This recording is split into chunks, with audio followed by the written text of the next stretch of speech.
Good morning पिला माने तमरो मो संबल विषय रे किछि नोट्स आ किछि संबलर विकास उपरे किछि तुमको पढ़ेइथिली।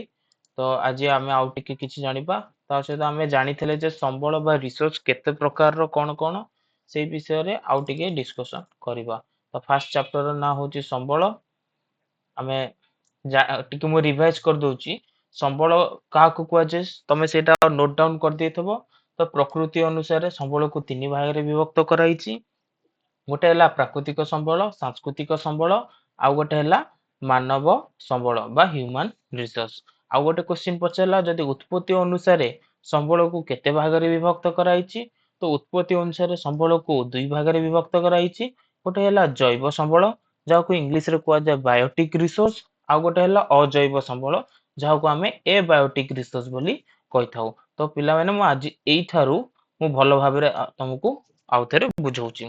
तो यदि क्वेश्चन आसिला कि उत्पत्ति अनुसार संबल केते प्रकार वर्णना करो ताले तमे लिखिबो कि उत्पत्ति अनुसार संबल को दुई भाग रे विभक्त कराइछि। गोटे हला जैव संबल आउ गोटे हला अजैव संबल। जैव संबल रो हेडिंग देके लिखिबो एहा जैव मंडल अंतर्गत सजीव वस्तु यथा मनुष्य, प्राणी, उद्भिद, अणुजीव, पशुपक्षी, माछ इत्यादि ସବୁ ଜୈବ ସମ୍ବଳର ଅନ୍ତର୍ଭୁକ୍ତ ଅଟେ।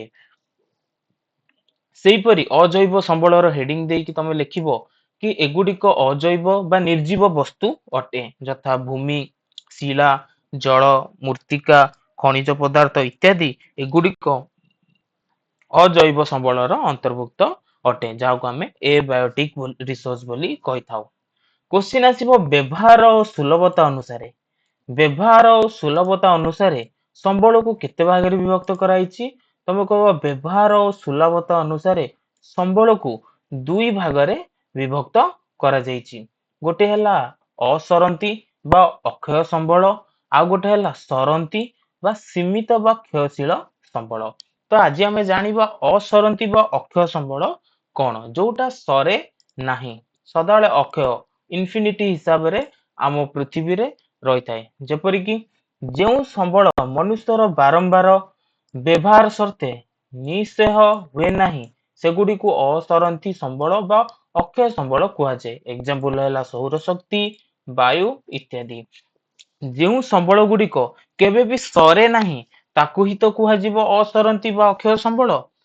ତାପରେ ଆସିଲା ସରନ୍ତି ବା ସୀମିତ ବା କ୍ଷୟଶୀଳ ସମ୍ବଳ। ଯେଉଁ ସମ୍ବଳ ଗୋଟେ ଲିମିଟ ପରିମାଣରେ ଆମ ପୃଥିବୀରେ ଅବସ୍ଥିତ ଅଛି, ତାକୁ ଯଦି ଆମେ ଅତ୍ୟଧିକ ବ୍ୟବହାର କରିବା ତାହେଲେ ସେ ସରିଯିବ ଆଉ ତାକୁ ପୁନର୍ବାର ସୃଷ୍ଟି ହେବାକୁ ହଜାର ହଜାର ଲକ୍ଷ ଲକ୍ଷ ବର୍ଷ ଲାଗିଥାଏ। ଚାଲ ଜାଣିବା। କହିଲା ମନୁଷ୍ୟର ବ୍ୟବହାର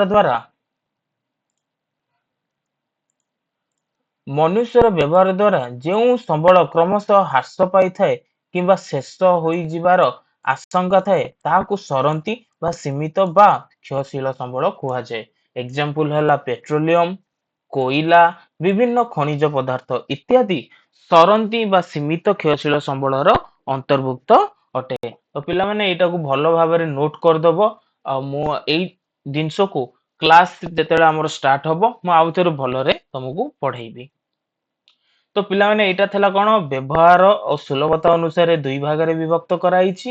ଏବେ ଆସିବା ପରିମାଣ ଅନୁସାରେ ସମ୍ବଳକୁ କେତେ ଭାଗରେ ବିଭକ୍ତ କରାଯାଇଛି। ତ କ୍ୱେଶ୍ଚିନ୍ ଆସିବ କି ପରିମାଣ ଅନୁସାରେ ସମ୍ବଳକୁ କେତେ ଭାଗରେ ବିଭକ୍ତ କରାଯାଇଛି। ତମେ କହିବ କି ସାର୍ କି ପରିମାଣ ଅନୁସାରେ ସମ୍ବଳକୁ ଦୁଇ ଭାଗରେ ବିଭକ୍ତ କରାଯାଇଛି। ଗୋଟେ ହେଲା ଅପୂରଣୀୟ ସମ୍ବଳ, ଆଉ ଗୋଟେ ହେଲା ଅବିରାମ ସମ୍ବଳ କିମ୍ବା ପୂରଣୀୟ ସମ୍ବଳ। ଗୋଟେ ହେଲା ଅପୂରଣୀୟ ଆଉ ଗୋଟେ ହେଲା ପୂରଣୀୟ। ଅପୂରଣୀୟ ସମ୍ବଳ କହିଲେ କଣ ବୁଝୁ ନା ଯେଉଁ ସମ୍ବଳ ମନୁଷ୍ୟର ବ୍ୟବହାର ଦ୍ୱାରା ସମ୍ପୂର୍ଣ୍ଣ ଶେଷ ହୋଇଯାଏ ଏବଂ ପୁନଃ ସୃଷ୍ଟି କରାଯାଇ ପାରେ ନାହିଁ ତାକୁ ଅପୂରଣୀୟ ସମ୍ବଳ କୁହାଯାଏ। ଯେପରିକି ଖଣିଜ ପଦାର୍ଥ, ଖଣିଜ ତୈଳ ଆଉ କୋଇଲା ଇତ୍ୟାଦି। ଏଇ ସବୁ ଜିନିଷ ଯେମିତି କି ଖଣିଜ ପଦାର୍ଥ, କୋଇଲା, ପେଟ୍ରୋଲିୟମ, ସୁନା, ରୂପା, ହୀରା ଏଇ ସବୁ ଅପୂରଣୀୟ ସମ୍ବଳର ଅନ୍ତର୍ଭୁକ୍ତ ଅଟନ୍ତି।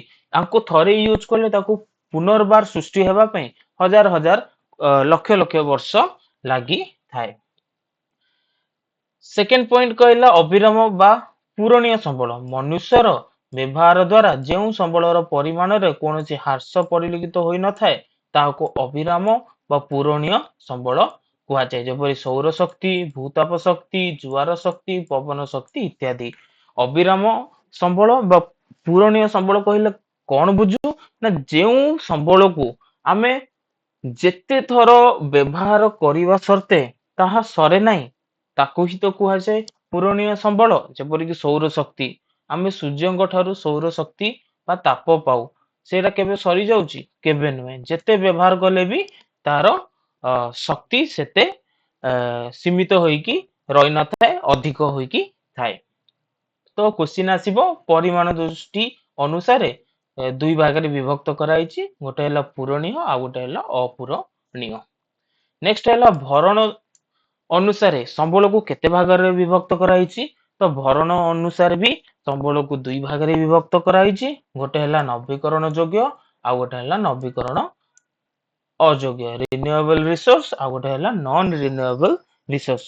ନବୀକରଣ ଯୋଗ୍ୟ ଆଉ ନବୀକରଣ ଅଯୋଗ୍ୟ ତମମାନେ ସବୁ ଅଷ୍ଟମ ଶ୍ରେଣୀରୁ ହିଁ ପଢି ପଢି ଆସିଛ, ହେଲେ ବି ଆଉ ଥରେ ଟିକେ ନୋଟ ଡାଉନ କରିଦେବା। ଏଇଟା ଆମ ପାଇଁ ଗୋଟେ ବହୁତ ବଡ ଇମ୍ପୋର୍ଟାଣ୍ଟ ଅଟେ। ଆକୁ ନୋଟ ଡାଉନ କରିଦେଇଥିବ, ମୁଁ ଖାତା ଚେକ୍ କରିଦେବି। ଯେଉଁ ସମ୍ବଳ ମନୁଷ୍ୟ ଦ୍ୱାରା ବାରମ୍ବାର ବ୍ୟବହାର ସତ୍ତ୍ୱେ ସମ୍ପୂର୍ଣ୍ଣ କ୍ଷୟ ହୁଏ ନାହିଁ ଓ ବିଭିନ୍ନ ଉପାୟ ଦ୍ୱାରା ସେଗୁଡ଼ିକୁ ପୁନର୍ଭରଣ କରାଯାଇ ପାରିଥାଏ ସେଗୁଡ଼ିକୁ ନବୀକରଣ ଯୋଗ୍ୟ ସମ୍ବଳ କୁହାଯାଏ, ଯାହାକୁ ରିନ୍ୟୁଏବଲ ରିସୋର୍ସ ବୋଲି କୁହାଯାଏ। ଜଙ୍ଗଲଜାତ ପଦାର୍ଥ, ପ୍ରାଣୀଜାତ ପଦାର୍ଥ, କୃଷିଜାତ ପଦାର୍ଥ ଇତ୍ୟାଦି ଚକ୍ରୀୟ ପ୍ରକ୍ରିୟା ସାଇକ୍ଲିଂ ପ୍ରୋସେସ ଦ୍ୱାରା ପୁନଃ ବନୀକରଣ କରାଯାଇ ବ୍ୟବହୃତ ହୋଇଥାଏ। ଜଳ, ମୃତ୍ତିକା, ବାୟୁ ପ୍ରଦୂଷଣ ପ୍ରାକୃତିକ ଉପାୟରେ ଭରଣା ହୋଇଥାଏ। ତ ନବୀକରଣ ଯୋଗ୍ୟ କହିଲା ମାନେ କଣ? ଯେଉଁ ସମ୍ବଳକୁ ଆମେ ବାରମ୍ବାର ବ୍ୟବହାର ସତ୍ତ୍ୱେ ସମ୍ପୂର୍ଣ୍ଣ କ୍ଷୟ ହୁଏ ନାହିଁ, ମାନେ ତାକୁ ଯେତେ ବ୍ୟବହାର କଲେ ତାକୁ ଆମେ ଆଉଥରେ ରିନ୍ୟୁ କରିପାରିବା।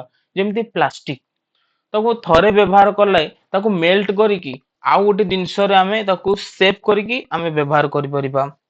ଆଉ ଗୋଟେ ଏକ୍ସାମ୍ପଲ ହବ ମହମବତୀ। ମହମବତୀ ଥରେ ନିଆଁ ଲଗେଇଦେଲେ ମେଲ୍ଟ ହେଇସାରିଲା ପରେ ସେ ମେଲ୍ଟକୁ ଯଦି ଆମେ ଭଲ ଭାବରେ ଆଉଥରେ କ୍ୟାଣ୍ଡେଲରେ ପରିଣତ କରିକି ନିଆଁ ଲଗେଇବା, ସେ ଆଉଥରେ ରିନ୍ୟୁଏବଲ ହେଇପାରିବ। ତାକୁ ହିଁ କୁହାଯାଏ ନବୀକରଣ ଯୋଗ୍ୟ ସମ୍ବଳ ବା ରିନ୍ୟୁଏବଲ ରିସୋର୍ସ। ନବୀକରଣ ଅଯୋଗ୍ୟ ସମ୍ବଳ କଣ? ନା ଯେଉଁ ସମ୍ବଳ ମନୁଷ୍ୟର ଅନବରତ ବ୍ୟବହାର ଦ୍ୱାରା ଅନ୍ୟାନ୍ୟ କାରଣ ଦ୍ୱାରା ହ୍ରାସ ପାଇଲେ ବା ନଷ୍ଟ ହୋଇଗଲେ ଆଉ ସେଗୁଡ଼ିକ ପୁନର୍ଭରଣ ସମ୍ଭବ ହୋଇନଥାଏ ସେଗୁଡ଼ିକୁ ନବୀକରଣ ଅଯୋଗ୍ୟ ସମ୍ବଳ କୁହାଯାଏ। ଏକ୍ସାମ୍ପଲ ହେଲା କୋଇଲା, ପେଟ୍ରୋଲିୟମ। ଇଏ କଣ ହେଲା ନନ୍ ରିନ୍ୟୁଏବଲ ରିସୋର୍ସ? ନା ଇଟ ଇଜ ଯୋଉଟାକୁ ଆମେ ଅଧିକ ବ୍ୟବହାର କରିବା ଦ୍ୱାରା ଆମ ପୃଥିବୀରେ ନଷ୍ଟ ହୋଇଯାଏ। ତା ସହିତ ଯେତେ ବ୍ୟବହାର କଲେ ସୁଦ୍ଧା ୱାନ୍ସ ତାକୁ ୟୁଜ କଲା ପରେ ତାକୁ ପୁନର୍ବାର ସୃଷ୍ଟି ହେବା ପାଇଁ ହଜାର ହଜାର ଲକ୍ଷ ଲକ୍ଷ ବର୍ଷ ଲାଗିଥାଏ। ତାକୁ ହିଁ କୁହାଯାଏ ନବୀକରଣ ଅଯୋଗ୍ୟ ସମ୍ବଳ, ଯାହାକୁ ନନ୍ ରିନ୍ୟୁଏବଲ ରିସୋର୍ସ ବୋଲି କୁହାଯାଏ। ଏକ୍ସାମ୍ପଲ ହେଲା କୋଇଲା। ତମେ ଯଦି କୋଇଲାକୁ ଥରେ ବ୍ୟବହାର କରିବ, ସେଇଟା ୱାନ୍ସ ବ୍ୟବହାର ହେଇସାରିଲା ପରେ ତାକୁ ଆଉଥରେ ସୃଷ୍ଟି ହେବା ପାଇଁ କୋଟି କୋଟି ବର୍ଷ ଲାଗିବ। ପେଟ୍ରୋଲିୟମ, ସୁନା, ରୂପା ଏସବୁ ନବୀକରଣ ଅଯୋଗ୍ୟ ସମ୍ବଳର ଅନ୍ତର୍ଭୁକ୍ତ ଅଟେ।